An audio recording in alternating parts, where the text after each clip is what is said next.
Bismillahirrahmanirrahim. Welcome to English 454. This is lecture 29 and we're discussing T.S. Eliot.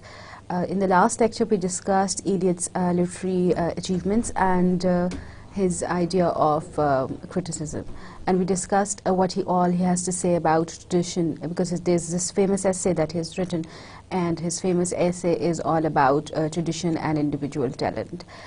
We discussed that T.S. Eliot believes that every 100 years or so a critic should come and he should change the idea about, he should reassess literature. He should change whatever has already been written about literature, however literature has been critically appreciated, and he would change it. He would rearrange things. He would bring about a revolution, and it's more of a readjustment actually. So he says, he wrote this in an essay when he was writing about Matthew Arnold. So he has performed the same kind of function. He has brought this process of readjustment. He has not only changed the way past writers were assessed, but he also changed the way the new writers were going to be assessed. Okay? It's not that he has written a book about criticism. There are a number of articles that are on his credit, but these articles were so revolutionary, or these articles are supposedly so important, that everyone is for the last 50 years or so in his life, he was considered the most influential literary critic. Uski theory jo thi, it was influenced initially by humanism, but later on usne koi aur hi shape nikali thi. He was a traditionalist by nature, or by writing, or by criticism. He was the kind of person who believed in the past, who believed in tradition. He was not a radical. He was a traditional in every aspect of his life, be it religion or be it political views. So usi tarah ki tradition jo hai, uski literature ki appreciation mein, uski literature ki pasand napasand mein bhi thi. He believed that we have to follow the past. He was of the same view as Matthew Arnold, as giving importance to the past, but the way of treating past was different. Matthew Arnold was all for sticking up for the past, but he says that we cannot imitate past completely, we cannot stick to the past completely, but we have to keep past in mind and let past direct the present. The present should modify the past, and the past should direct the present. So there has to be a pastiness of the past and the presence as well. So both things should be fused together in literature. That was what T.S. Eliot used to believe. अच्छा, इसका Elliott की जो assess हैं जितने हमने पढ़े हैं आज तक, उनको आप 3 कैटेगरीज में डिवाइड कर सकते हैं. पहली कैटेगरी वो है जो सोशोलॉजिकल पॉलिटिकल इश्यूज को डील करती है. दूसरी कैटेगरी है जो आर्टिस्ट्स को और उनके वर्क्स को डिस्कस करती है. और तीसरी कैटेगरी इसके एसेस की वो है जिसमें कोई थेरीज या फिलासफीज उसने आर्ट, पोइट्री या लिटरेरी क्रिटिसिज्म के बारे में दी हैं. ठीक है. He is not to be ignored easily. हमारे पास एरिस्टोटल के अलावा कोई ऐसी एग्जाम्पल नहीं है जिसने इतनी रेवोल्यूशनरी थाट्स दी हों, जिसकी थाट्स जो हैं इतनी वाइडली एक्सेप्टेड हों. कोलरिज को हम कहते हैं कि वो एरिस्टोटल के बराबर का क्रिटिक था. He had the same ideas, he had innovation, and he was giving something original, but even then he was not widely accepted. Eliot has this luck, if you may call it, or had this he was fortunate enough to be accepted by all, and his theory of criticism and his appreciation of literature, it was widely accepted by almost everyone. He was the most influential critic of his time, and even 50 years later. He was so influential that he gave, because of his reference, because of his consideration, several writers which are not considered, several poets which are not considered before important enough, they gained the status of celebrities. For example, Dante, Dryden, some of the lesser known Elizabethan poets, so many people who were not considered before. Because Eliot thought they were good, they were considered good by the rest. So iski jo poetry hai, that cannot be ignored as well, because he has written very good poems. और उसके poems में humanism है, realism है, imagism है, लेकिन ये बिल्कुल initial stage में है. आगे जाके तो इसकी poetry बिल्कुल simple, and it belongs to the tradition. When he says tradition, तो it doesn't mean that he has to, one has to stick to the past completely, that you have to imitate whatever the ancients have said and whatever they have done. It means that you have to keep whatever they have done in mind. You have to stick to it in this sense that you have to remain in the mainstream. You do not have to, go in another direction just to prove your originality, or just to prove that you are more creative. इसने शुरू में जो poem लिखी थी initially, उसकी poems जो थी Ezra pound से बहुत ज़्यादा इन्फ्लुएंस्ड हैं. Ezra pound was all about imagism. फिर इसकी जो थेरीज थी वो ह्यूमनिज्म से, अमेरिकन ह्यूमनिज्म से बहुत ज़्यादा इन्फ्लुएंस्ड है initially. American humanism was against realism, it was against romanticism, because they believed कि romanticism and realism they were all fragmentary, immature, chaotic. He believed that the world needed something that was disciplined, that has a proper form, something that was sensible. So that is why he believed that we have to follow the ancients. We have to follow whatever has been written in the literature beforehand. He says that a person who deviates from the past, or who ignores whatever has been written before him, is the person who is not aware of the literary heritage, who's ignoring the literary heritage that he has inherited. Eliot says that everything that is created in literature has to have a background. It has to be considered by some other factors as well. It cannot be considered alone. Everything has to be read in a context. So that is why things cannot be alienated from the things they have been existing with. There is a thing known as contemporary and there is a thing known as past. तो दोनों चीज़ों को consider करना पड़ेगा जब भी आप कोई चीज़ कंसिडर करेंगे, किसी भी चीज़ को particularly appreciate करेंगे, किसी भी चीज़ को समझना चाहेंगे. This is what he called tradition. That if you are assessing a piece of literature, you're supposed to analyze whatever has been written before it. Whatever has been written before it has to affect what has now been written. And what is written now should be affected by whatever has been written before it, and also by what is written with it. जो contemporaries उसके लिख रहे हैं वो भी उसको affect करेंगे, लेकिन जो उससे पहले लिखा जा चुका है वो भी इसको अफेक्ट करेगा. He believed in historical sense. He said that a person has to have this historical sense. It's sort of a perception of the pastiness of the past and the perception of the present as well. There is this, the writer has to realize that there is something in the past. The quality of the past should be evident in the work that is written as well as the present. It's not that he has to imitate past completely. This is what is tradition, that it is not the imitation of whatever has been written by the ancients, but it is the presence of their thought process. It is the presence of whatever has been considered good enough to survive till present day. He says that a poet who has if a poet has to, be sane enough, and if a poet has to be taken seriously, he cannot ignore what has been written previously. He cannot ignore what has been written by people who have lived before him and who are considered as classics. So if you want to be considered seriously, and if you're considering poetry seriously, if you want to be a poet even after you are 25 years old, it means that you're taking it seriously. And if you're taking it seriously, you will consider the ancients, you will consider the classics, and you will consider whatever they have said. So जो उनकी poems की qualities थी, अगर आप उनको follow कर रहे हैं, तो only then your poetry would make sense. Only then the bits in poetry, Eliot says, which follow the ancients are the only sane bit in poetry. They're the only bits, the only parts of poetry which sound significant, or which have certain depth in them.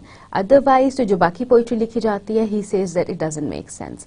So he says कि whenever a piece of poetry is written, it's not only that it is affected by the past, but whatever is written also affect the past as well.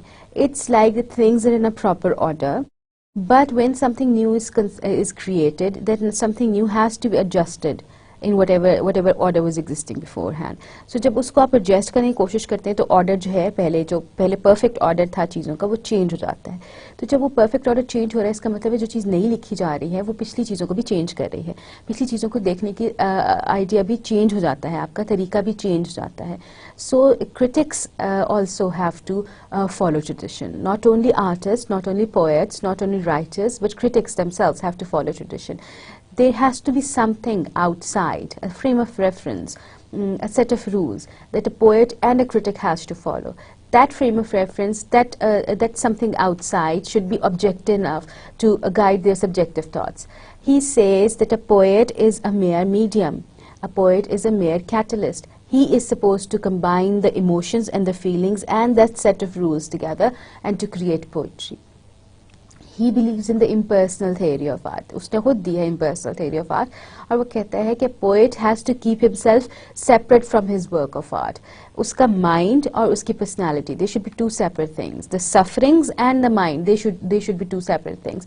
जो he says that emotions are not something that are, it's not the job of a poet to create new emotions. It's not the job of the poet to find new emotions, to invent new emotions. जैसे Wordsworth कहते हैं, he's all about emotions and everything. He says the emotions, Eliot says that the emotions that should be in the poetry should be of ordinary kind, जो आमतौर पे exist करते हैं.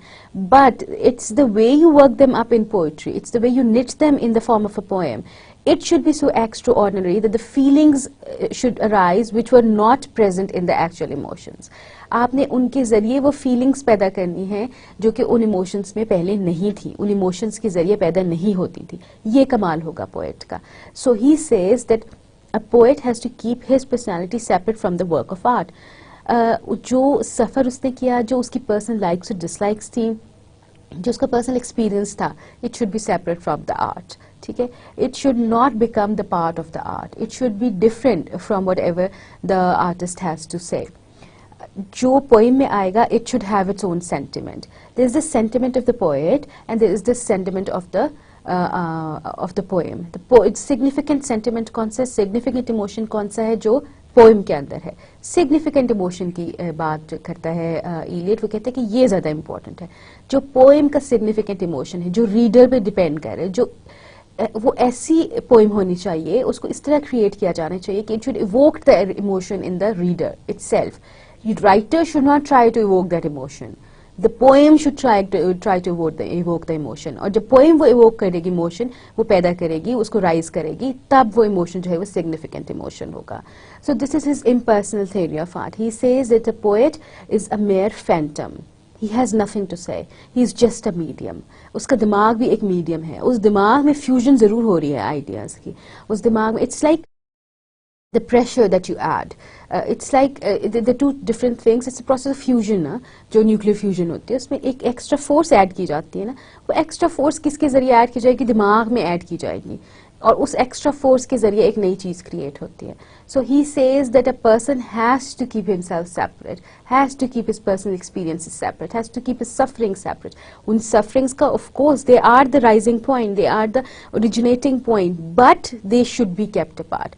उससे सिर्फ आपने वो लेने emotions जो उससे rise करें उस suffering से, उन emotions को आपने अपने दिमाग के अंदर analyze करना है, fuse करना है कुछ और चीज़ों के साथ, लेकिन उसमें से फिर आपका personal element खत्म हो जाएगा. So this is his impersonal theory of art. So let's move on and see what Eliot has to say about the function of the critics. In every age, there have been critics and there have been criticism, but it is only after the publication of Arnold's remarkable essay that numerous theories about the function of criticism has been constructed, and more so in our age. Arnold की theory of criticism आपको अगर याद है तो उसमें था कि you cannot ignore the past, ठीक है? You have to stick to the past. You have to have this touchstone method. You have to analyze every piece of art ever created, be it poetry, novel, essay, whatever, painting, dance, song, whatever. It should be compared to whatever has been done before. There has to be a list of artists who were good enough. There has to be a list of the things that they have written, and that should be the touchstone. And you should be, in order to analyze something new, you should compare that something new to the things that have been written in the past. If it falls short of the comparison, if it falls short of the standard, then it's not good enough. But if it comes complete, if it comes full to the standard, then of course it's among the classics, so it's good enough. So this is what Arnold thought. He said that we have to turn towards the classics. See, he was also against the romantics, of course, because T.S. Eliot का भी हमने पढ़ा है कि he was against the romantic cut of personality. He believes that whatever Wordsworth says that this is a powerful emotion and recollected in tranquility, he says that poetry has nothing to do with emotions. I'm sorry to say that, but this is not exactly what he said that. But he said that emotions, poetry is something that is an escape from emotion, that is an escape from personality. You cannot say that a person has to, would be a part of his personality, emotion or poem that he has created related, cannot be a part of personality. For him, poetry is an escape from personality. It's an escape from emotions. Everyone who has had an emotion or a personality, they would understand that for a poet to progress, for an artist to progress, it is a continual process of self-sacrifice. It's a continual process of extinction of personality. You cannot have your personality and be a great poet at the same time. So you have to take yourself out of this process of creation. So for him, in the case of Wordsworth, there was no emotion, there was no recollection, and there was no tranquility. He says that he does not understand what he's talking about. So he's completely against this romantic cut of personality, and so was Arnold. So Arnold was basically the originating point. When he questioned the Romantics, because Romantics, they were all the fever at that time. Everyone believed them, everyone wanted to follow them. But unke badi jaldi downfall aaya. And people, they started questioning them, starting from Arnold and moving on to T.S. Eliot. So he was the one who said, okay, there has to be this adherence to the past, this coherence to the past, we should cohere to the past, we should stick with the past and everything. And after him, there were several theories constructed. And all these theories were constructed during our age, into 20th century, shuru ki modern age jisko aap kehte hain. So after Arnold, the modern critic, unlike their predecessors, have theorized more about the role and the function of the critic than about the role of an artist. Arnold is trying to define the art of criticism. He is more interested in the literary criticism than he is interested in poetry, than he is interested in literature. तो वो criticism का एक method devise करने की कोशिश करते, एक set of principle define करने की कोशिश करते. इससे पहले जितना criticism हुआ था ना, उसमें जैसे आप सैमुअल जॉनसन को भी देख लेते हैं, या आप वर्ड्सवर्थ कोलिज को भी देख लेते हैं, तो वो basically poetry से related criticism था कि poetry भी ये होनी चाहिए, poetry भी ये होनी चाहिए, poetry भी ये होनी चाहिए. ये आपको तरीके बता रहा था कि criticism आपने कैसे करना है. आपने किसी भी चीज को analyze करना है, तो आपके ज़हन में क्या चीजें होनी चाहिए, आपके कैरेक्टर में क्या क्या चीजें होनी चाहिए. आपने वर्ड्सवर्थ को देखा, आपने कोलिज को देखा, आपने सैमुअल जॉनसन को देखा, उन्होंने आपको बताया कि पोएट में क्या क्या क्वालिटीज होनी चाहिए. ठीक है, कोलिज ने एक थोड़ा सा पोर्शन डिस्कस जरूर किया था कि क्रिटिक्स में क्या क्या क्वालिटी होती है, but it was a very small portion. Mostly they were concerned about कि पोएम की क्या क्वालिटीज होंगी, पोएट्री की क्या नेचर होगी, पोएट्री का क्या फंक्शन होगा, और पोएट जो है वो कैसे क्रिएट करेगा, उसका प्रोसेस ऑफ क्रिएटिविटी क्या होगा, और उसमें क्या क्वालिटीज होनी चाहिए, what should be the end purpose of poetry. Arnold ने ये फैशन चेंज कर दिया, आर्नल्ड ने ये ट्रेंड चेंज कर दिया, और ट्रेंड चेंज करके क्या हुआ, they tried to discuss what should be the purpose of a critic, what should be the characteristics of a critic, what should be the function of the critic, what should he do, how should he do it, what set of principles should he follow, is there a proper way of doing it, or anything for that matter.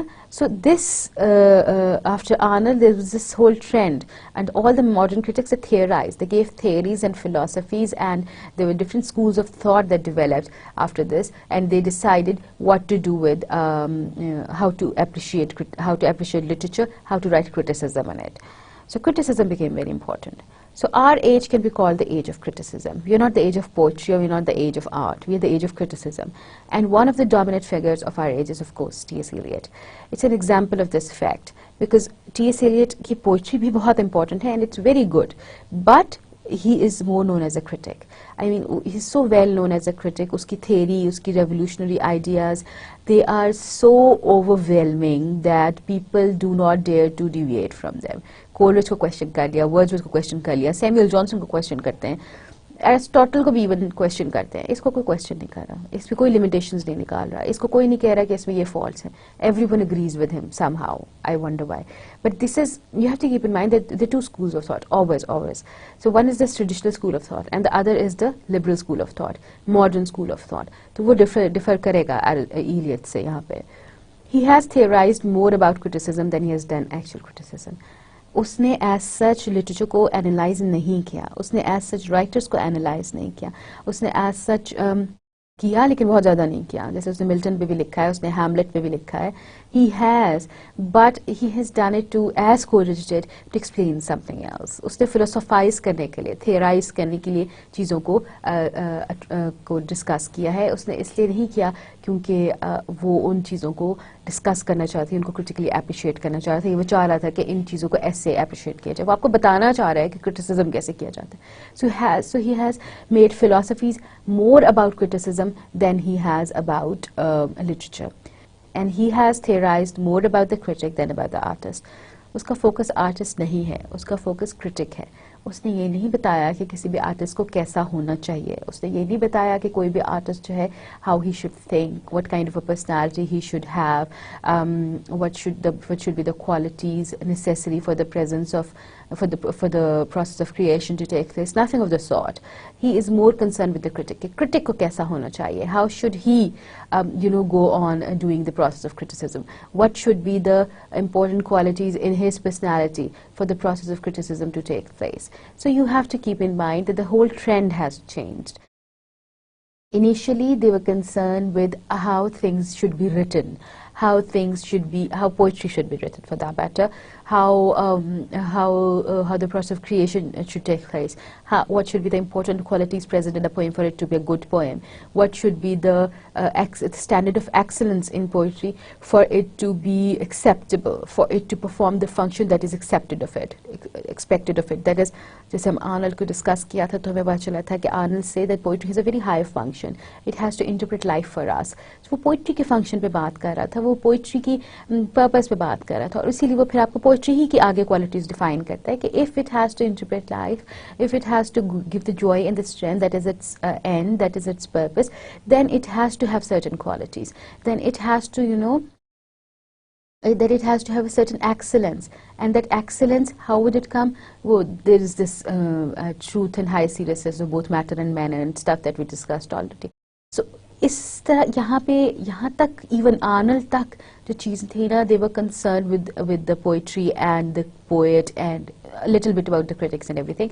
But Eliot ने तो completely इन चीज़ों को ignore किया है. उसने कहा है कि I'm not concerned more with the poet, I'm more concerned with the critic. I'm more concerned with the person who's trying to analyze the poet, because he believes कि जब आप उसको ठीक कर देंगे, critic का taste develop कर देंगे, तो वो automatically लोगों का taste develop कर देगा. जब लोगों का taste develop हो जाएगा तो वो ना सिर्फ अच्छी poetry लिखेंगे, बल्कि they would also appreciate poetry in a better way. They would be able to differentiate between what is good poetry and what is bad poetry. The function of criticism is commentation and exposition of the work of art by means of written word. Okay? It is that you have a piece of literature in front of you. Let's say you have Tintin in front of you, and you have to analyze it. And if you have to analyze it, you will have to comment on it, and you will have to expose whatever the intricacies there, whatever literary devices have been used, what is the form of it, what is the manner of it, or whatever, and you will discuss it in a written form. This is what criticism is. This is the purpose of criticism, that you have a piece of literature in front of you, you comment on it, you expose it as a positive or a negative piece of art. और ये थोड़ा सा मेरी बात थोड़ी सी इतनी सही नहीं है कि मैं उसको पॉजिटिव या नेगेटिव में कैटेगराइज करूँ सीधा, पर आप उसकी इंट्रिकेसीज को एक्सपोज करते हैं, उसकी अच्छाइयाँ बुराइयाँ एक्सपोज करते हैं, उसके मेरिट्स डीमेरिट्स एक्सपोज करते हैं in the form of a written word. This is the function of criticism, that you write it down. आपका word, जो critic का word होता है, it is considered very important and it cannot be ignored. It makes and it destroys the lives of the poets, the careers of the poets. So a critic, of course, it has to be a good critic also. It has to be a sound critic. It has to be a critic whose words taken at credit in something. So a function of criticism would be commentation and exposition. ठीक है? As definition, it sounds remarkable. It sounds amazing that you can, destroy someone and you can make someone just because you. अगर आपने किसी के काम पे अच्छा comment दे दिया है, अगर आपने उसकी अच्छी चीज़ों को सिर्फ एक्सपोज किया, बुरी चीज़ों को इग्नोर कर दिया है, तो you have made his life, you have made his career. But similarly, if you have exposed only the bad parts in a poem or in a piece of art, and you have commented and you have been bitter about his work in your commentary, then you've destroyed the poet. So as a definition, it sounds remarkable. But if you try to analyze it, nothing substantial will come out of it. How come? We are told nothing about the principles on which the commentation and exposition of the work of art has to be done. This is what has been done previously. Because, you are told that you're supposed to appreciate a piece of literature. You're told that you're supposed to discuss it. You're supposed to discuss how it is written, what is the form of it, what is the subject matter. You are not told how to discuss it all. आपके पास कोई set of principle नहीं है, आपके पास कोई rules नहीं है, आपके पास कोई guideline नहीं है जिसको आप पढ़ें. पहले आपको वो guideline पता हो, आपको पता हो कि अगर मैंने ये इस sonnet को फर्ज करें, आपने appreciate करना है, तो आपके पास guideline होगी how to appreciate a sonnet. ठीक है, कि सोनेट में फिर वो आपको वो गाइडलाइन जो है वो आपको ये बताएगी कि इसमें ये कुछ होता है सोनेट में, इसकी ये क्वालिटीज़ होनी चाहिए, और इसके इन क्वालिटीज़ पर अगर ये सोनेट आपका पूरा उतर रहा है तो इसका मतलब अच्छा सोनेट है, लेकिन ऐसी तो कोई चीज़ नहीं थी।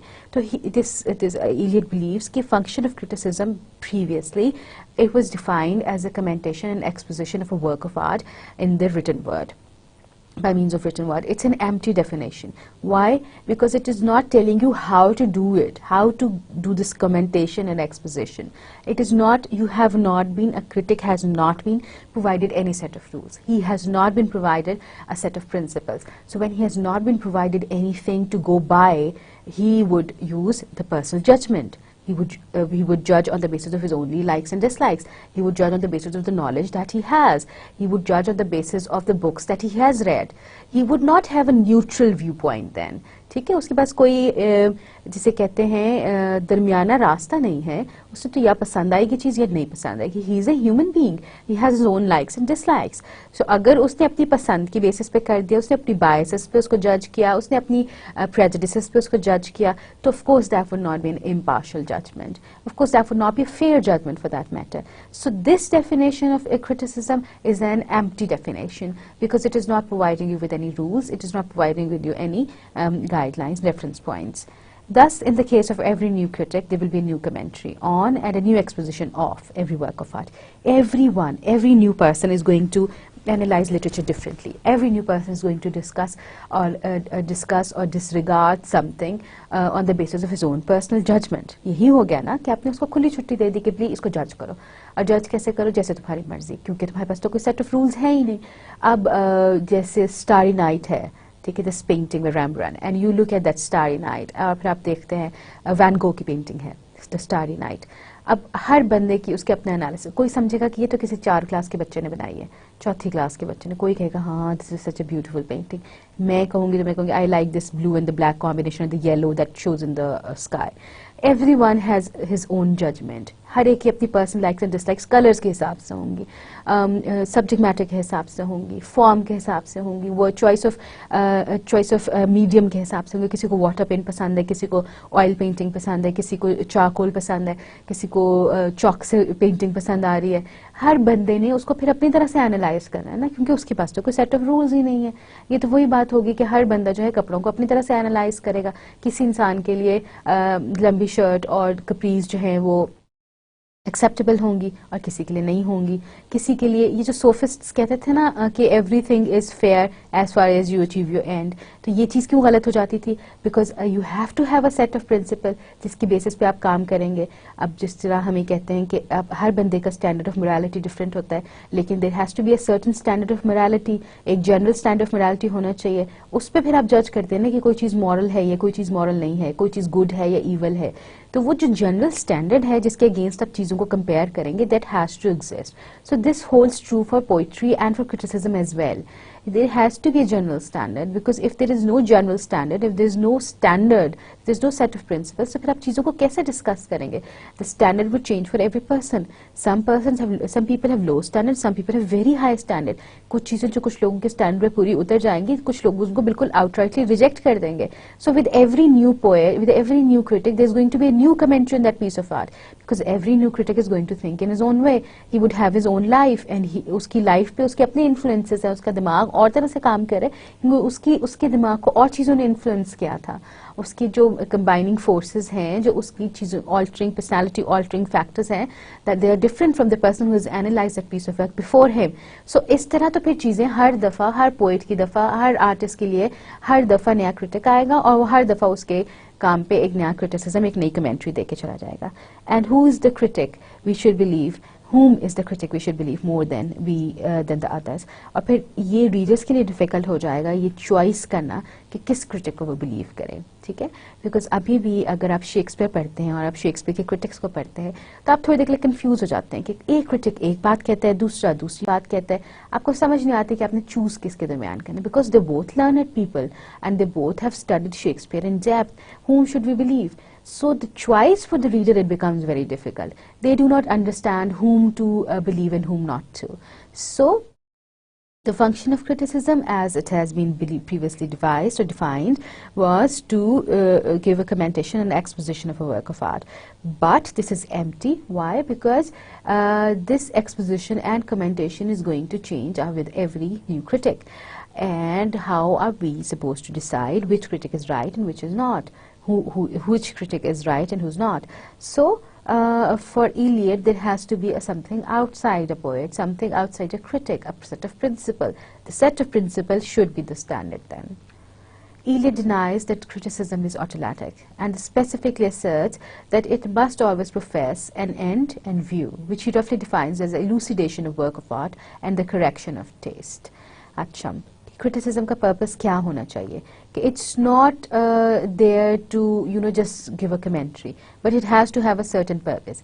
Generally का purpose और function हमने अभी पढ़ा है, पिछले slide पे हमने देखा था कि purpose क्या है जी, कि आपने commentary देनी है और आपने expose करना है, आपने उसको discuss कर देना है, उसको dissect करके उसकी सारी अच्छाइयाँ बुराइयाँ निकाल के table पे रख देनी है, ठीक है, for the reader to decide. Eliot कहता है कि no, you have to do criticism with a certain purpose. You have to have an end in mind. कि आपने ये अचीव करना है क्रिटिसिज्म से, और आपका ये एक खास व्यू होना चाहिए किसी भी चीज़ को एनालाइज करने के लिए, किसी भी चीज़ को असेस करने के लिए, विच ही रफली डिफाइंस एज इलूसिडेशन. आपने उसको इलूसिडेट करना है, आपने उसको डिस्कस करना है, आपने उसके पॉइंट्स को उभारना है, उसकी चीज़ों को उभारना है, सामने लोगों के लेके आना है. And the correction of taste, आपने लोगों के टेस्ट को करेक्ट करना है. You should be able to elucidate about that piece of art, and you should be able to improve the taste of the people who are reading that piece of art. Again, the same difficulty arises. Eliot does not qualify the statement further. उसने भी ये statement यही छेड़ दी कि elucidation क्या है, भाई क्या चीज़ elucidate करनी है, किस चीज़ को pinpoint करना है, किस चीज़ को highlight करना है, किस चीज़ को elucidate करना है. And in itself does not go to explain the function of the critic. He stops right there. He just tells you that you have to elucidate and you have to correct the taste, and that's it. He's not explaining it further. तो फिर इसने भी वही गलती की कि इसने एक subjective statement दी थी. Though he has given an objective statement, उसने एक साफ साफ दो चीज़ आपको बताई, दो points आपको ज़रूर दिए हैं, लेकिन उसने इन points को further explain नहीं किया. Elucidation is an ambiguous phrase. Elucidation will itself vary according to the purpose of the elucidator. Of course, you want to elucidate something, you'll have your own agenda. You'll have your own idea, you'll have your own taste. The things that you'd like to elucidate about, the things that you'd like to talk about, the things you'd like to bring to light. ठीक है? And the things that you would not like to bring to light because you do not think they're important, but someone else might think that these things are important which you have ignored. So ये तो फिर वही बात आ जाएगी कि चूंकि एक set of rule नहीं था, आपने सिर्फ elucidate ही करना था, आपने सिर्फ उन चीज़ों को importance देनी थी, उनको highlight करना था, तो मेरी elucidation की sense आपकी elucidation की sense से different है. आपको जो चीज़ें important लग रही हो सकते हैं वो मुझे important ना लग रही हो, जो चीज़ें मुझे important लग रही हो सकते हैं वो आपको important ना लग रही हो. So a poem, a play, a novel can be very many things at the same time. Yes, it can be. You are going to interpret a poem differently. I'm going to interpret a poem differently. Waiting for Godot, for me, it's a great play. I enjoy it every time I read it. But for you, it would be something boring. Why? Because you do not have what I have. If I have read more than you do, if I have led a different life for that matter, if I have led a life that explains Waiting for Godot for me, then of course, I'll be elucidating that part of it. I'll be elucidating the waiting part of it, the disappointment part of it, the coming of the hope and not being fulfilled, that part of it. You, on the other hand, have had a blessed life. You have had a very good life. You have had all the facilities of life. You have never had suffered this agony of wait. So you would not understand Waiting for Godot. You would not elucidate that point of Waiting for Godot. So for me, Waiting for Godot would be different than Waiting for Godot for you. Similarly, Macbeth for me would be different than what Macbeth for you is. For you, it can be a thriller story. For me, it will be something great. You know, it could be the intricacies of human mind, the struggle between good and evil, the witches, and this dilemma that Macbeth was under, and the psychological degradation of Lady Macbeth, and the degeneration of her personality towards the end, the mania that she suffers. I mean, these things, for me, they would be something else, and for you, it would be something else. एक ही poem, एक ही novel, एक ही play, एक ही वक्त पे different लोगों के लिए different चीज़ होता है. कुछ लोगों के लिए वो अच्छा होता है, कुछ लोगों के लिए बुरा होता है. To be very simple, to put it very, very simply. कि कुछ लोगों को वो पोएम अच्छी लग रही होती है, कुछ लोगों को बुरी लग रही होती है, कुछ लोगों को कुछ लोग कुछ प्लेस को एंजॉय कर रहे होते हैं, कुछ लोगों के लिए वो बोरिंग होते हैं, कुछ लोग कुछ नॉवेल्स को इंटरेस्टिंग समझ रहे होते हैं, दूसरे लोगों के लिए वो एक्सट्रीमली मोनोटोनस होते हैं. ठीक है. So it differs from person to person. Unless and until there's a general criteria, there is going to be no criticism that is impersonal. जो कि आर्नल्ड भी जिसके बारे में कहता रहा कि there has to be disinterestedness, और इलियट भी यही कह रहा है कि it has to be impersonal. It can be the reflection of the cultural climate of the age, a document in the mental history of the author. It's a fable, a piece of rhetoric, an insight into the human experience. A novel, a play, or a poem. It can be anything. It can be a reflection of the cultural climate of age for some people. कुछ लोग Pride and Prejudice पढ़ेंगे क्योंकि वो उस era को समझना चाह रहे हैं. उनको वो dresses and the courting rituals and the balls and the way matchmaking takes place वो interest कर रही है. कुछ लोगों को Jane Austen की mental history में interest है कि how the woman of that time was writing, what was going on in her mind. It can be a fable for someone, it can be a story, just a story for someone, it can be a piece of rhetoric. If Jane Austen has to say the appearances are always deceptive, so it's rhetorics, philosophy पे discuss करें, कोई लोग इसलिए पढ़ेंगे, कोई लोग उन चीज़ों को ढूंढेंगे. It can be an insight into a human experience as well. So even just one simple novel that is considered a very, very simple novel, Pride and Prejudice, it can be so many things for so many different people. So how a critic chooses to elucidate the work as any of these things, or as any two, or so many as he thinks he has conveniently handles. So a critic has to, if he has to, he would choose to elucidate, he would choose to pinpoint all these things, or any two of them, or as many as he wants to. In that case, there will be many vague impressions of serious critics about one single of a work of art. हर critic एक work of art को different तरीके से देखेगा और वो अपना impression छोड़ देगा. So there is going to be a number of impressions of based on a single piece of art. So that those impressions can lead to confusion. We see that Eliot makes a sharp distinction between scholarship and criticism. Okay? You do not have to be a scholar to be a good critic. He makes a distinction between that. He says that you don't have to be a scholar in order to be a good critic. For him, a critic should ignore a work of art as a document in the history of ideas, as an expression of the writer's personality, or as anything but a poem, a novel, a play really is. To do this work is the work of scholarship. He says that you do not have to consider it in the historical sense, basically. He says that you have to ignore it as a document. You do not have to consider the other factors. You have to take it as what it really is. That is a piece of art, that is a poem, a play, or a novel. You have to analyze it as it really is. ठीक है? अगर उसके अंदर there is an amalgamation of past and present, if there is a fusion of past and present, find it out, elucidate it, but do not consider the other factors. What the critic should concern himself with, the peculiar individual quality of a work of art which distinguishes it from the rest. उसने वो चीज़ ढूंढनी है जो उसको बाकी सारे works of art से distinguish करती है, बाकी सारे work of art से differentiate करती है. How does it stand out? This is the job of the critic. This is what he should be doing. This is what he should be focusing on. And having done this, can proceed to explain it as a work of art. पहली चीज़ has to define how it is different from the rest of the work of the art, which is the distinguishing quality, what is the distinction, how is it different from the rest of the literature that has been created, and then he explains it. ठीक है? Then he explains it as a work of art, कि इसकी क्या qualities हैं, इसके क्या merits हैं, इसके क्या demerits हैं, इसकी form क्या है, वगैरह वगैरह वगैरह. This is not what Eliot alone has to say. But this is what plenty of the modern critics they believe in. They say that this is the function of criticism. The function of criticism is what? The function of criticism is to point out what is the standing point of a piece of literature, distinguishing point of the piece of literature. First point that out, elucidate about that, and then carry on explaining that work of art. This is what most of the modern critics believe now. Eliot then goes on to say that even the lowest order of the work of art produced has more quality and truth in it than the 9/10 of the pretentious criticism produced about it. So he says the work of art in itself is very important. You cannot ignore the work of art. It is the work of art, even if it is of the lowest quality, सबसे बुरा लिखा हुआ है, उसके अंदर कोई material नहीं, even then it is better than the 9/10 of the criticism that has been written about it, because most of the criticism is pretentious. How is it pretentious? Because you're trying to prove yourself, you're trying to prove your scholarship, you're trying to prove the knowledge that you have. Most of the critics, वो अपने आप को prove करने की कोशिश कर रहे होते हैं, वो गलतियां निकाल के दूसरों को क्रिटिसाइज करके वो ये प्रूव कर रहे होते हैं कि we know better than you, we know more than you do. So he says the 9/10 of the criticism that's written is pretentious. It has other things, other motives behind it. It's not there to correct the taste or elucidate.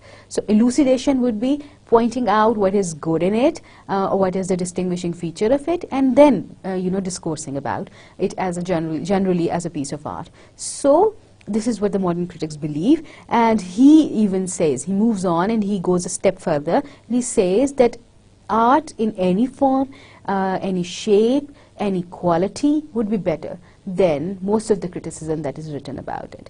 So इसीलिए उसका focus criticism है ना, क्योंकि उसके ख्याल में criticism किया ही गलत तरीके से जाता है. Criticism के इसीलिए तो वो कह रहे हैं कि there has to be a distinction between scholarship and criticism. Generally criticism अपना scholarly knowledge prove करने के लिए किया जा रहा है.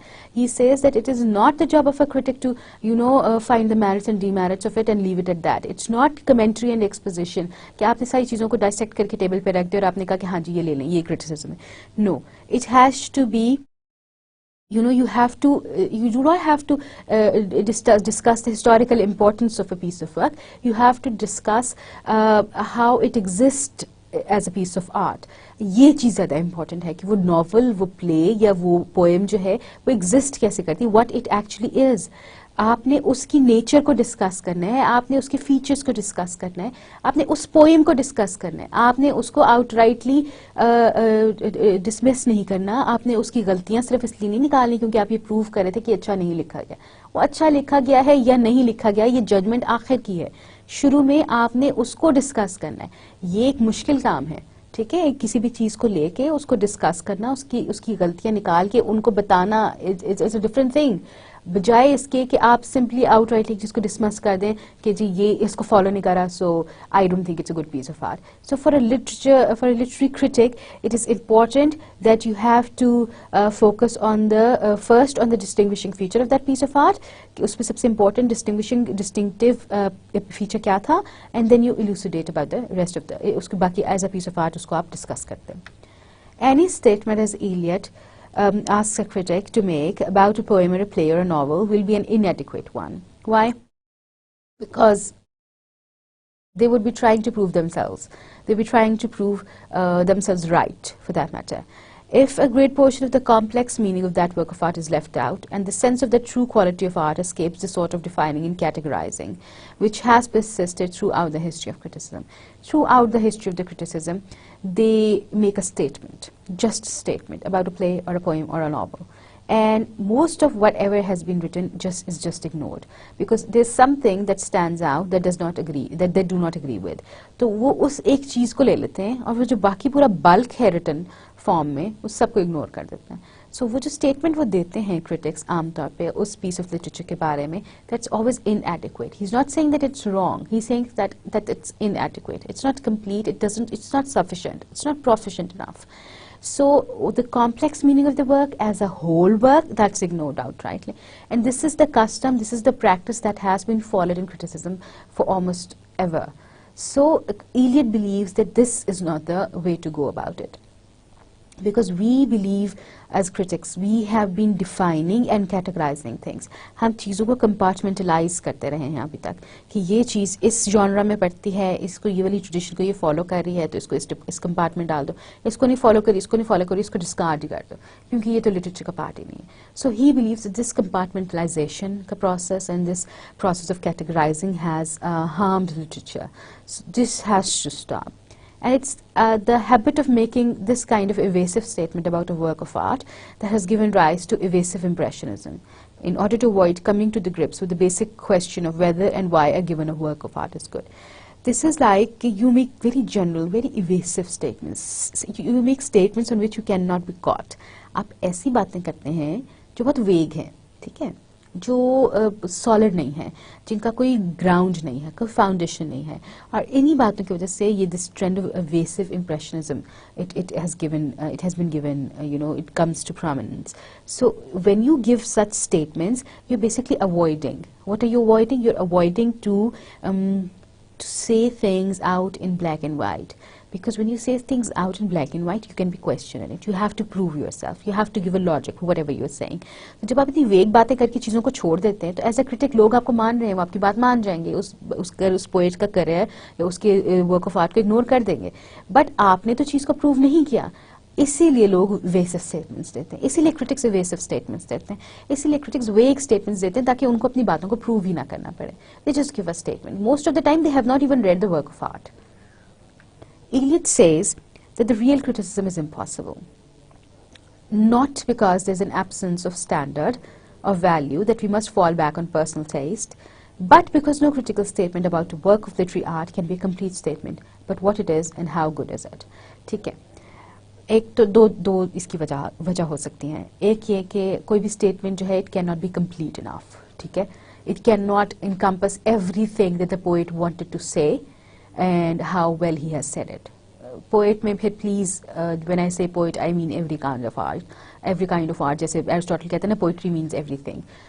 So it can be everything. आप कुछ भी कोई भी स्टेटमेंट देते हैं किसी भी चीज़ के बारे में, तो वो कभी भी कंप्लीट नहीं हो सकती. It can not be comprehensive enough. Secondly, आप अपनी पर्सनालिटी को, क्रिटिक जो है, इम्पर्सनल होते होते भी उसकी लाइक्स और डिसलाइक्स उसमें इन्वॉल्व हो जाती हैं किसी ना किसी लेवल पे, चाहे थोड़ी सी क्यों ना हो. So you can not call criticism to be a real criticism. It is sort of impossible according to Eliot.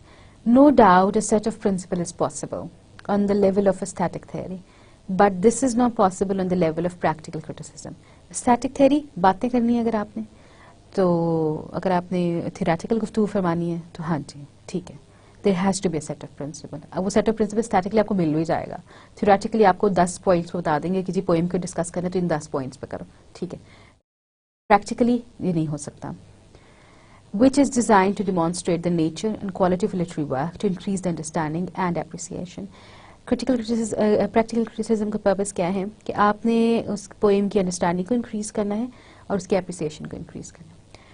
आपने मकबेथ को डिस्कस किया एज अ क्रिटिक, आपका पर्पस क्या था कि लोगों को मकबेथ समझ आ जाए, बेहतर समझ आ जाए. वो चीज़ें जो अपैरेंट नहीं थी, जो राइटर शायद नहीं कन्वे कर सका, जो राइटर कन्वे कर सका था लेकिन वो मीडियोकर रीडर के लिए समझना मुश्किल थी, आपने वो पॉइंट की, उनको इलूसिडेट की, उनके बारे में गुफ्तगू की, उनको फोर फ्रंट पे लेके आए, और आपने उनको रीडर्स को अप्रिशिएट करना चाहिए कि look this word that writer has used है, it has this many meanings, it can be taken like this and can be taken like that. आपने उनको इंटरप्रेट करना सिखाया, आपने उनको उनके टेस्ट को इम्प्रूव किया, आपने उनको अप्रिशिएट करना सिखाया लिटरेचर को. तो ये तो प्रैक्टिकल क्रिटिसिज्म है. लेकिन प्रैक्टिकल क्रिटिसिज्म और स्टैटिक थ्योरी में थोड़ा सा फर्क है. स्टैटिक थ्योरी में तो आप सेट ऑफ रूल्स दे देंगे, लेकिन ये दो पर्पसेस अचीव करने के लिए, अंडरस्टैंडिंग इंक्रीज करने के लिए और टेस्ट इंप्रूव करने के लिए, there hardly can be any principles. It has to change with every piece of art. हर पीस ऑफ आर्ट के लिए डिफरेंट किस्म के प्रिंसिपल्स अप्लाई होंगे फिर. So it's not possible to have this particular set of rules.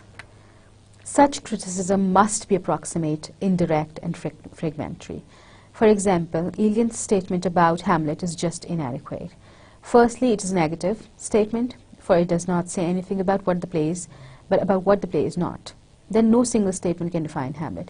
ये इसका play था, The Problem of Hamlet, इसका essay था. What was actually a problem with Hamlet. So basically जो उसकी हमाशा है कि उसको मसला क्या था आखिर why was he procrastinating. People say that he has been very crude as far as Shakespeare goes. Whatever he has said about Hamlet was inadequate. Why? Because he has just defined कि उस play में lacking qualities क्या हैं. Instead of focusing on the positive only, positive as well, he focused on the negative only. कि इसमें ये सब कुछ नहीं था. So this is an example, a very clear example of what Eliot is saying. Criticism कभी भी complete नहीं हो सकता. It would always be inadequate, and there has to be a certain personal element involved in it as well. Art is meant to be experienced, and the function of art is to assist in this experience, even as the performance of the play does. Therefore, one must not forget the pedagogical aspect of criticism, which is to increase awareness of what a literary work of art really is, and by doing so, increasing the appreciation of art. Acha ji. Art is meant to be experienced. You have to understand, in order to understand a poem, in order to understand a play, you have to experience it. It means कि आपको अपने ऊपर तारी करना पड़ता है उसको, आपको उसके अंदर डूबना पड़ता है. ये सारी बातें हैं, लेकिन ये बातें criticism में they help you. In order to understand a poem, you have to understand the atmosphere of the poem. You have to undergo that. You have to. अब ये नहीं हो सकता कि जो उस पोइट के साथ हो रहा है वो आपके साथ भी हो. लेकिन आप उस सिचुएशन को अपने ऊपर तारी जरूर करते हैं, आप उस सिचुएशन को अपने ऊपर हावी करते हैं, ठीक है, उस माहौल में जाके सोचने की कोशिश करते हैं. You stand in his shoes, in the poet's shoes, and you try to understand it. It's just like किसी भी प्ले को समझाने के लिए जब उसको आप सामने परफॉर्म करते हैं तो वो ज़्यादा अच्छा समझ आता है, ठीक है. जैसे होता है ना कि नॉवेल्स बच्चे नहीं पढ़ते, फिर आप उनको कहते हैं यार तो मूवी देख लो इसकी, तो वो मूवी देख लेते तो उनको थोड़ा सा उसकी थोड़ी सी समरी आ जाती है, थोड़े से कुछ कॉन्सेप्ट्स क्लियर हो जाते हैं. Similarly, just as the performance of the play assists in understanding it, similarly the experience of art, experience of the particular piece of art would help you understand it a little more. So one must not forget this pedagogical aspect of criticism, that it is just not only increase awareness of a literary work of art, which also increases the understanding as well as the appreciation of that piece of art. It should be that. It should be so. Criticism आपको सिर्फ understanding improve नहीं करेगा, बल्कि आपको appreciate करना भी सिखाएगा.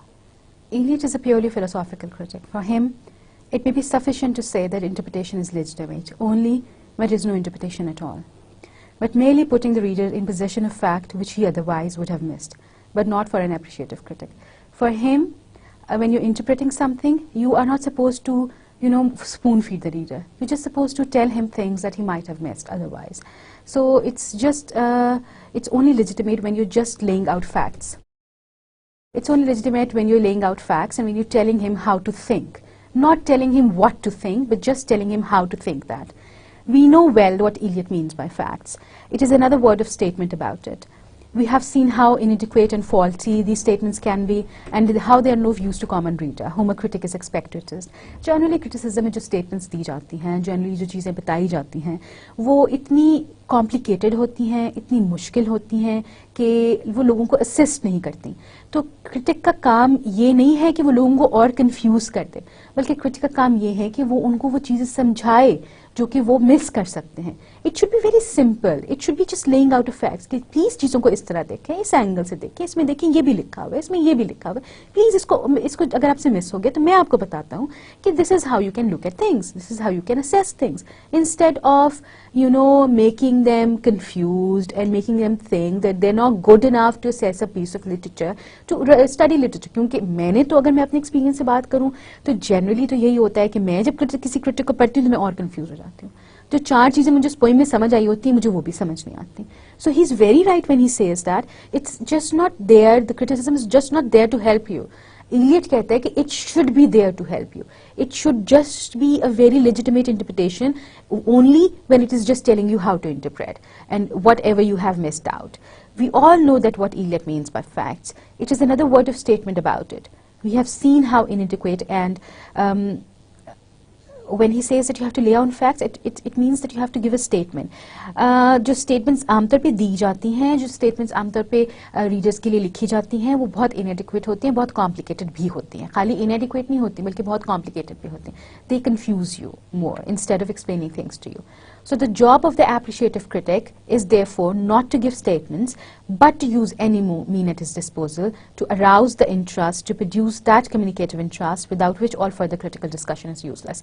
अगर आप अच्छे critic हैं, अगर आप अपना purpose achieve करना चाहते हैं, तो best thing would be to use anything, any mean, not give statements. एक written इतना बड़ा essay लिखने की जरूरत नहीं है, बल्कि कोई भी चीज़ लिख दें, कोई भी ऐसी चीज़ लिखें, कोई भी चीज़ इस्तेमाल करें, कोई भी तरीका इस्तेमाल करें कि आप अपने रीडर्स को अपनी बात समझा सकें, उनकी वो एप्रिसिएशन इंक्रीज कर सकें, उनका टेस्ट इंप्रूव कर सकें.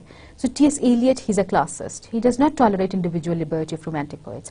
He says कि there is no need for this individual liberty. Romantic poets जो कहते हैं ना कि हर पर्सन जो है उसकी पोइट की भी अपनी लिबर्टी है, रीडर की अपनी लिबर्टी है, और क्रिटिक की भी उनकी अपनी लिबर्टी है. He believes that in an outside authority. ये बात हम डिस्कस कर चुके हैं ऑलरेडी कि the romantics listen to their inner voice and interpret accordingly. They import their own impressions. The result is no insight but fiction. He believes that there has to be an outside authority. You do not have to listen to what you have to say. When you listen to what you have to say, you have your own interpretation of things. You bring your own ideas. You create your own ideas and you create your own feelings, which according to him is not creating fiction. It is not providing you an insight into the human soul. You are just creating fiction there. T.S. Eliot's approach to criticism is objective, not subjective. In order to judge a work of art, we should avail ourselves of tradition. We should look at whatever has been written before us and the accumulated wisdom of time, which cannot be ignored. You cannot ignore the heritage of literature that you have inherited. You have to focus on it. The critic should have a highly developed sense of fact so that they may not import his own impression. This is one way. आपने अपने impressions नहीं करने, आपने जो already exist कर रही हैं चीज़ें उन्हीं को फॉलो करना है और ये देखना है कि वो जो चीज़ें थी जो पहले लिखी जा चुकी हैं वो किस हद तक इनकॉर्पोरेटेड है in the new piece of literature. The other way is that he should have his tools, comparisons and analysis. The former to see how the work modifies the past tradition and the later to see it as really is. Comparison करना है आपने उसका past के साथ और आपने उसका analyse करना है. एनालाइज अब कब करेंगे? जब आप उसको एग्जिस्ट करें, जब उसको देखेंगे कि वो as in the present time how is it existing in the present time. So you have to compare it and you have to analyse it. दो तरीके हैं क्रिटिसिज्म के. एक तो ये है कि आपने यू हैव टू जज a work of art on the basis of whatever has been done before. Accumulative wisdom of time, उसको इग्नोर नहीं करेंगे आप, अपने हेरिटेज को इग्नोर नहीं करेंगे. He should have no personal impressions and he should be objective. दूसरा तरीका क्या है कि आपके पास ये दो टूल्स होंगे क्रिटिक के पास, कंपैरिजन का और एनालिसिस का. He has to compare the works of art and he has to analyze it as it really exists. T.S. Eliot says that the work of art has to be judged by the standards of the past and not amputated by them. Just because it's not following certain things from the past, you have to judge them according to the past, but you do not have to amputate it. You don't have to cut its limb off. Not to be judged as good or as better than or worse than the dead, and certainly not by the canons of the dead critics. Generally क्या होता है कि जो पुराने critics ने किसी भी चीज़ के बारे में कह दिया है, कोई rules define कर दिए हैं, कोई theory define कर दी है, आपने उसी को follow करना है. Eliot is against that. He says that you cannot judge people who have written in the present age by the canons of the dead critics. उनके rules, उनके philosophies के basis पे आप नहीं judge कर सकते. A critic should be just elucidate a reader. A critic should just elucidate a reader would make his own judgment. Eliot wants to avoid his judgment completely because he fears that person likes and dislikes to take place of objective standard. Critic को judgment नहीं करनी चाहिए, ये reader की judgment है. Critic ने सिर्फ elucidation करनी है. Eliot is more interested in comparing a writer to his past and not to his contemporaries. He's more interested in joining one period of literature to the other than forming the unity of an individual era. सो Eliot कहता है कि आपने compare करना है writer को contemporary से ना करें बल्कि पास्ट से करें. पास्ट से करेंगे तो आप सारी लिटरेचर को इकट्ठा करेंगे, आप सारी लिटरेचर की एक कॉन्टिन्यूस चेन बनाएंगे. Instead of comparing a writer to the era that he exist in, आप उस एरा को जरूर यूनाइट कर देते हैं पर उस एरा को आप बाकी सारी लिटरेचर से डिस्टिंग्विश कर देते हैं, अलग कर देते हैं, डिसकंटिन्यू कर देते हैं. The process of literary creation should be a continuous process. So critic must have a very highly developed sense of fact. Analysis must deal with the facts of a work of art, and this means that all those facts about the work of art, about its history and background, which affect it as a work of art and nothing else. तो history और background क्यों important है? क्योंकि आपने ये देखना है कि उसका उस वर्क ऑफ आर्ट पे क्या इफेक्ट है, instead of making it rule the work of art और उसकी बेस पे एनालाइज करें. आपने हिस्ट्री और बैकग्राउंड को सिर्फ इसलिए इंपॉर्टेंट रखना है, इसलिए एनालाइज करना है कि आपने ये देखना है कि उसका इन्फ्लुएंस क्या था किसी भी वर्क ऑफ आर्ट पे.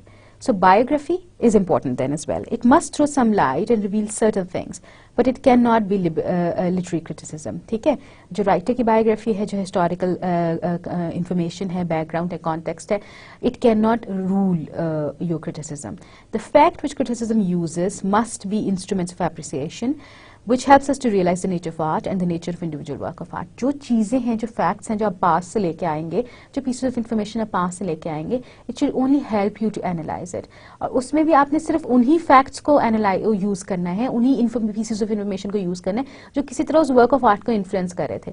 अब शेक्सपियर के धोबी का कितना बिल था वो उसकी work of art को influence नहीं करता, या जो वर्ड्सवर्थ था वो कितनी जगहों पे ये जो उसका जो अफेयर चल रहा था फ्रांस में वो किस तरह अफेक्ट करता है उसकी लिटरेचर को, ये शायद उसकी पोएम्स को इंटरप्रेट करने के लिए इंपॉर्टेंट हो, लेकिन वर्ड्सवर्थ ने फलान जगह पे क्या खाना खाया था वो इंपॉर्टेंट नहीं है. So only that fact of art, only those facts of past of biography जो कि किसी तरह आर्ट को इन्फ्लुएंस करें, आपने सिर्फ उन पे फोकस करना है. But T.S. Eliot does not like the nature of individual work of art. He does not like the lemon squeeze criticism, which analyzes a work of art in isolation without reference to the author and to his other works. So he says that you cannot analyze a piece of art individually, in isolation. कि आप उसके author को भी हटा दें और आप उसके work, बाकी works को भी हटा दें, उसके contemporaries को भी हटा दें और आप past को भी हटा दें. इन सारी चीज़ों को नहीं हटाया जा सकता. आप वो लीमू नहीं निचोड़ सकते बैठ के, उसको निचोड़े जाए. एक पीस ऑफ आर्ट को कितना निचोड़ लेंगे, कितना रस निकाल लेंगे उसमें से. उसको इंटरेस्टिंग बनाने के लिए, उसको ज़्यादा एक्सप्लेन करने के लिए, उसकी इलूसिडेशन को बहुत ऑब्जेक्टिव बनाने के लिए, उसको सेंस उसकी क्रिएट करने के लिए आपको उसका पास्ट, उसका प्रेजेंट, उसके कंटेम्प्रेरीज, उसके दूसरे काम, सब कुछ इन्वॉल्व करना पड़ेगा. So despite recognizing the limitation of the factual method, he believes in objective standards. ठीक है, वो कहते हैं कि ठीक है, facts are objective standards, ठीक है, they don't work that good, but he does not tolerate importing ideas, impressions into criticism. लेकिन अगर आप objective नहीं होंगे तो फिर आपके अपने ideas, आपके अपने impressions, आपके likes, dislikes, prejudices, biases, criticism को affect करना शुरू कर देंगे. So this is about all. And we are going to continue with T.S. Eliot, his theory of objective correlative, and a few other things. Thank you.